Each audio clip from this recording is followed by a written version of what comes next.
Bismillahirrahmanirrahim. Assalamu alaikum to every student. Hopefully you all are good. Today I am going to deliver the lecture number 1, class 3, science factor. Date is 4 December 2020 and day is Friday. Students, हमारे अब फिर से lecture start हो गए हैं. ठीक है, तो अब ऐसा हुआ करेगा कि 1 वीक में 2 लेक्चर एक सब्जेक्ट के आया करेंगे. इसी तरह साइंस के भी 2 लेक्चर्स ही हुआ करेंगे. जो लेक्चर्स हुआ करेंगे, जो लेक्चर में आपको काम मिला करेगा वो आपका होमवर्क होगा और वीकेंड पे वो होमवर्क आप लोगों ने, ये मस्ट है कि आप लोगों ने वो होमवर्क स्कूल में सबमिट करवाना है जी. तो अब हम अपने फर्स्ट वीक का जो वर्क है वो स्टार्ट करते हैं. We have already completed the 7 units. So today we will start unit number 8. Topic is force, work and energy. So let's start बेटा.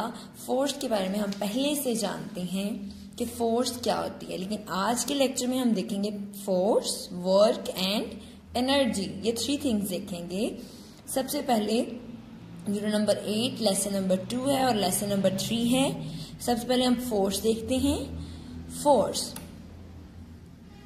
फोर्स क्या होती है? फोर्स हमने पहले भी देखा है कि push and pulls are called forces. यानी जब हम किसी चीज को पुश या पुल करते हैं तो उसे कहते हैं कि फोर्स.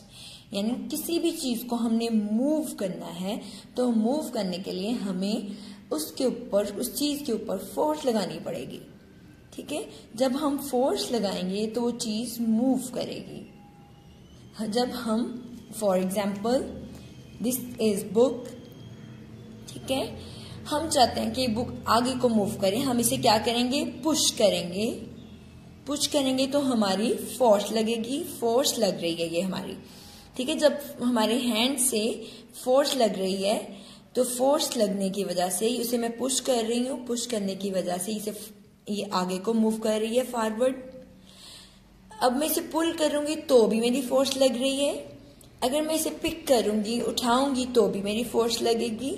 ठीक है, तो जब हमारी एनर्जी यूज होती है, हम किसी चीज को पुश करते हैं या पुल करते हैं या उठाते हैं तो वो क्या होता है?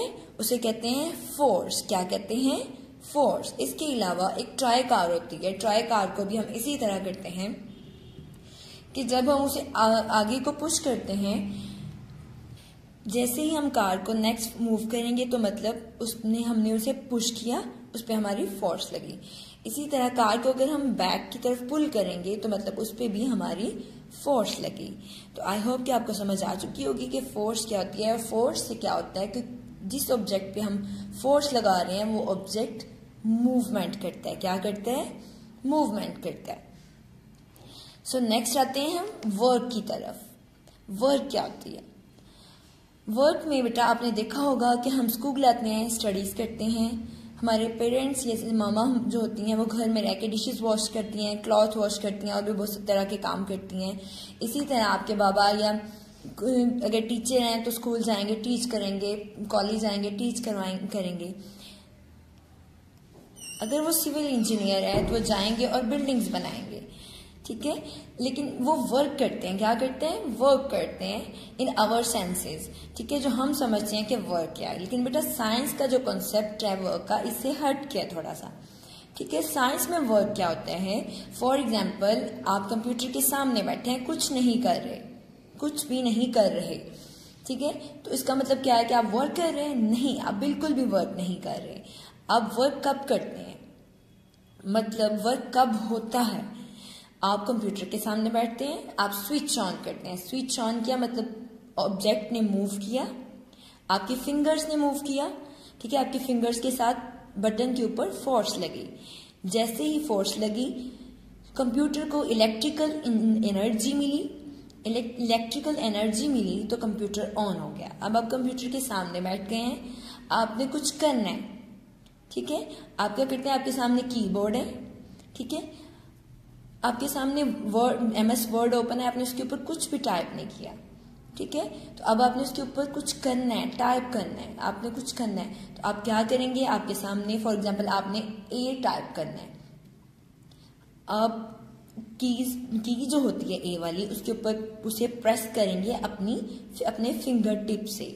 जैसे ही प्रेस करेंगे अपने फिंगर टिप से, यानी फोर्स लगेगी आपके फिंगर टिप से फोर्स लगेगी, तो वो जो की है वो ऑब्जेक्ट जो है वो मूव करेगा। क्या करेगा? मूव करेगा। जब आप मूव करोगे ए को, तो आपकी जो स्क्रीन होगी उसके ऊपर ए लिखा जाएगा। क्या लिखा जाएगा? ए प्रोड्यूस हो जाएगा, कोई भी वर्ड प्रोड्यूस हो जाएगा। ठीक है, तो इस तरह से वो जो वर्ड लिखा जाएगा, ए लिखा जाएगा लेटर, वो जो लेटर लिखा जाएगा वो आपका वर्क हो चुका होगा, यानी आपने वो वर्क किया। जो आपने लिख लिया ना, इसका मतलब वो आपका वर्क हो गया। ठीक है, अब हम आते हैं क्वेश्चन की तरफ। When force is applied to an object and moves that object is called work. ठीक है, वर्क क्या होता है? जब कोई फोर्स अप्लाई होती है किसी भी ऑब्जेक्ट के ऊपर और वो ऑब्जेक्ट मूव होने के बाद कुछ हो, तो उसे कहते हैं वर्क हुआ है। जैसे अभी हमने अपनी फिंगर टिप से फोर्स लगाई, किसके ऊपर लगाई? की के ऊपर लगाई। की जो है ऑब्जेक्ट है, हमारी फिंगर भी ऑब्जेक्ट है। जैसे ही की के ऊपर फोर्स लगी, ठीक है, उस की ने मूव किया, मूवमेंट की वजह से ए टाइप हो गया स्क्रीन पे, मतलब वर्क हो गया। क्या हो गया?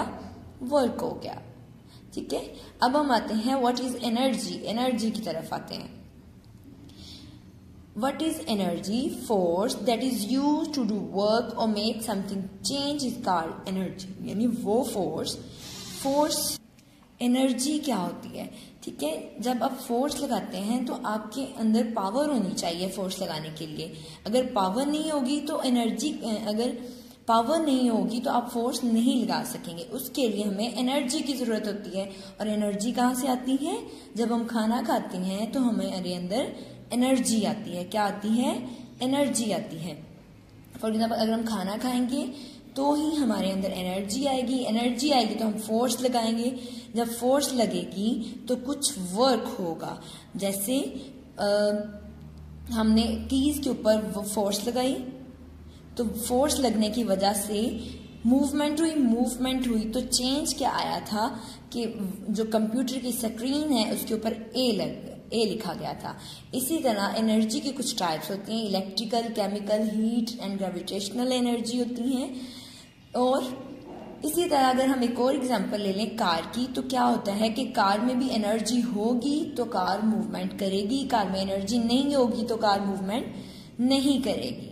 मतलब अगर कार में पेट्रोल है तो कार मूव करेगी, अगर कार में पेट्रोल नहीं है तो कार मूव नहीं करेगी। मतलब जो पेट्रोल है वो कार को एनर्जी प्रोवाइड कर रहा है। ठीक है, तो ये चीज होती है एनर्जी। आप दोनों ये दोनों क्वेश्चंस लर्न करने हैं। लर्न करने के बाद एक नीट शीट पे अलग से सेपरेट रिटन प्रैक्टिस करनी है।